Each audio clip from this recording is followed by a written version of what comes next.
আমরা already ready, just now বেরোবো। কারণ আজকে তো ধূমকেতু ডে, আমরা সবাই জানি। বন্ধুরা, রাত্রি 2টোর সময় রায়গঞ্জের সেলিব্রেশন ভিডিও আমাদের সামনে এসেছে দেব এন্টারটেনমেন্ট ভেঞ্চার্স এর তরফ থেকে। আমি অলরেডি আমার ভিডিওর পাশে সেই ভিডিওটা চালাচ্ছি। তোমরা দেখো, এটা রাত্রি 2টোর উন্মাদনা একটা বাংলা সিনেমার জন্য।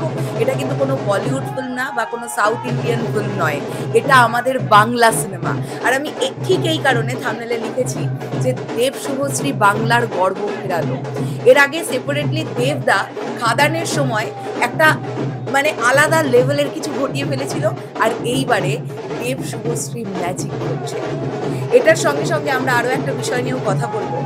দেবদা কিছুক্ষণ আগে পোস্ট করেছেন যে সোশ্যাল মিডিয়ায় কোনো রকমের কোনো স্পয়লার ক্লিপিংস প্লিজ কেউ আপলোড করবেন না। এবং আমি আমার সকল কন্টেন্ট ক্রিয়েটর বন্ধুদেরও বলবো, অনেকেই ইদানিংকালে কি হয়, রিভিউ করার সময় সিনেমা হলের স্ক্রিন থেকে ভিডিও তুলে রিভিউয়ের মধ্যে সেগুলোকে ইনপুট করেন এডিট করে।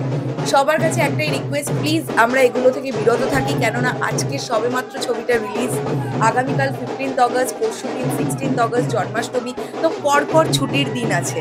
লোকজন কিন্তু ধূমকেতু দেখতে যাবে। আজকে যারা দেখতে যাবে না কালকে যাবেন, কালকে যারা পারবেন না পরশুদিন যাবেন। এই তো সবেমাত্র মুক্তি পেল। আমাদের দ্বারা যেন ছবিটার কোনো স্পয়লার না বেরিয়ে যায়, এটাও আমাদের লক্ষ্য রাখতে হবে। কারণ ছবিটা কিন্তু একটা অন্য লেভেলের ছবি হতে চলেছে। আমি না দেখেই বলছি, ভাইব তো তাই বলছে। এবং এই যে আমি ভাইবের কথা বললাম, জাস্ট 2-3 ঘন্টা আগে জার্নালিস্ট ভাস্বতী ঘোষ পোস্ট করেছেন যে গত 24 ঘন্টায় 20,000+ টিকিট বিক্রি করেছে ধূমকেতু। 20,000+ টিকিট বিক্রি হয়েছে গত 24 ঘন্টায়। আমরা হাইয়েস্ট গতকাল দেখতে পাচ্ছিলাম এই 20,000টার আগে 17,000, তারপরে সেটা নেমে 16,000 হয়েছিল। তারপরে এক জাম্পে ওটা লাস্ট চারটাতে 20,000 টিকিট 24 ঘন্টার মধ্যে, যেটা একটা অনবদ্য ব্যাপার। এবং তার সঙ্গে সঙ্গে আমি আরো একটা বিষয় বলতে চাই। আমি দেব দ্য সুপারস্টার ফ্যান গ্রুপের তরফ থেকে, ফ্যান পেজের তরফ থেকে একটা ভিডিও দেখলাম। তারা কিন্তু একেবারে সেলিব্রেশনের জন্য প্রস্তুত। তারা কফি মাগ থেকে শুরু করে তারা যেভাবে যেভাবে সেলিব্রেট করতে চায়, তারা একেবারে রেডি।